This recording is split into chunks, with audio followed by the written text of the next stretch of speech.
हमारे यहाँ अगर इस दुनिया में, भारत में हिंदू धर्म का अगर जनाजा निकलते हुए देखना है तो किसी हिंदू की शादी में चले जाओ। शास्त्र कहता है सूर्यास्त के बाद वेद के मंत्र पढ़े नहीं जा सकते।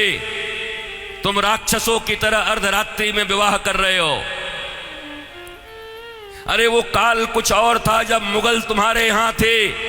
रात के अंधेरे में बहू बेटियों को उठाकर ले जाते थे, दिन के उजाले में ले जाते थे, तो रात में छुप छुप करके अंधेरे में विवाह कर दिया करते थे। अब कौन मुगल और कौन अंग्रेज तुम्हारे पीछे पड़ा है? क्यों नहीं तुम सूर्यास्त के पहले विवाह करते हो, अभिजित मुहूर्त में करते हो? वेद तो वही कहता है। तो तुम्हें तो ये भी ज्ञान नहीं है। हिंदू धर्म का डंका लेके घूमते चल रहे हो, डंका पीट रहे हो हिंदू धर्म का। तुम्हारे विवाह में देवताओं का कितना अपमान होता है। अरे विवाह में दो प्रकार के कार्ड बनाओ।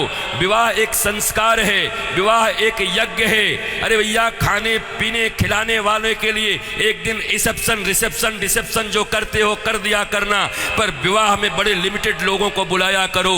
अपने परिवार, वो भी जो सनातन संस्कृति को मानते हैं, पवित्र रहते हैं। विवाह संस्कार में देवता आते हैं तुम्हारे द्वारा किए गए यज्ञ के भाग को लेने के लिए। अरे नाक पोंछते हुए, कान खुजाते हुए, पता नहीं क्या क्या करते हुए अगर तुम किसी को भोजन दो तो तुम्हारा बच्चा भोजन नहीं करता। ऐसे ऐसे आंख करके बच्चे को दो। शी मम्मी, कितनी गंदी हो तुम। और देवता आते हैं तुम्हारे बेटे और बेटियों के विवाह में। वो एक यज्ञ होता है। कोई शराब पी के खड़ा होता है, कोई गांजा पी के खड़ा होता है, कोई गुटके खाए रहता है, चमड़े के बेल्ट पहने रहते हैं, जूते पहने रहते हैं। 3 घंटे तक दूल्हा उपवास नहीं रह सकता। कोई फूफा बन के पेप्सी ढकेल देता है, कोई जीजा बन के कोक ढकेल देता है। अरे आज 3 घंटे जो अपने सिया को, अपनी जानकी को पाने के लिए उपवास तक नहीं कर सकता, वो क्या पालेगा अपनी पत्नी को, धर्म पत्नी को? ये कोई विवाह है? ये कोई सनातन संस्कृति है? और इसी को तुम विवाह कहते हो। विवाह यज्ञ है, यज्ञ है। इसलिए हमारे यहां तलाक और डिवोर्स का कोई सिस्टम नहीं है।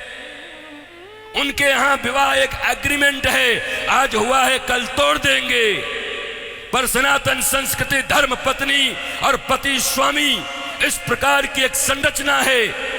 विष्णु और लक्ष्मी बताया जाता उनको। तुम कौन से विवाह कर रहे हो? अंग्रेजों के पिट्ठुओं, अंग्रेजों के गुलाम बड़े बन गए हो। भारत के पैसे खा करके उन पैसों से भारत को ये दिखा रहे हो अंग्रेजों और पाश्चात्य संस्कृति की तरह विवाह करके साधारण भारतीयों के मन में लोभ उत्पन्न कर रहे हो। और ये समाज के अग्रणी लोग बने हुए हैं, ये समाज के श्रेष्ठ लोग बने हुए हैं, ये समाज को दिशा दिखा रहे हैं, ये समाज को भोंडा प्रदर्शन कर रहे हैं, अपने दन का लोगों को दिखा रहे हैं। एक गरीब बेचारा विवाह करने में भी लज्जा करता है, इतना आडंबर बना दिया। विवाह एक यज्ञ है, बड़ा पवित्र यज्ञ है, सुंदर यज्ञ है। वेदियां बनती हैं। हमारे यहां दूल्हे दुल्हन, उनके वस्त्र कैसे होते थे? देखो आज के 50 साल पहले ही देखो ना, 50 साल पहले के फिल्म देख लो बॉलीवुड में, तो समझ जाओगे कैसे वस्त्र पहन करके विवाह करता हमारे यहाँ पर। क्योंकि बॉलीवुड भी या सिनेमा भी समाज का दर्पण होता है। और अब बदले हुए बॉलीवुड को देख लो कि अब कैसे विवाह करते हो। हमारे विवाह में हमारे वस्त्र, हमारे परिधान, फिर लेन देन इतना तो बनता है। 5 साड़ी तो बनती है, 21 साड़ी लगेगी ननद की। अरे कौन से ग्रंथ में लिखा है? कोई माई का लाल भारतवर्ष में किसी शास्त्र में मुझे दिखाए? कहां लिखा है ये लेन देन? तुम्हारी बुढ़िया पुराण में होगा।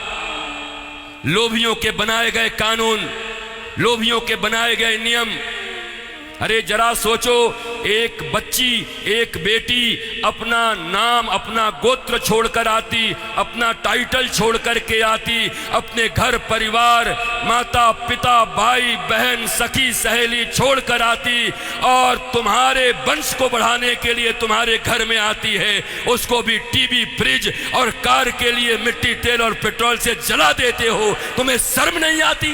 भारतवर्ष में जन्म लेकर बैठे हो।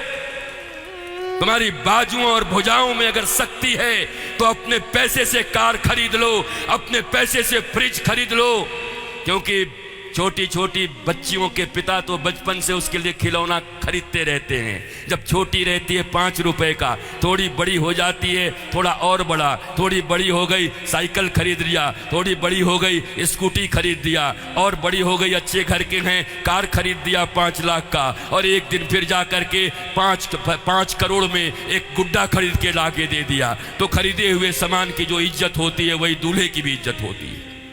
दूल्हा बिकता है, बोलो खरीदोगे?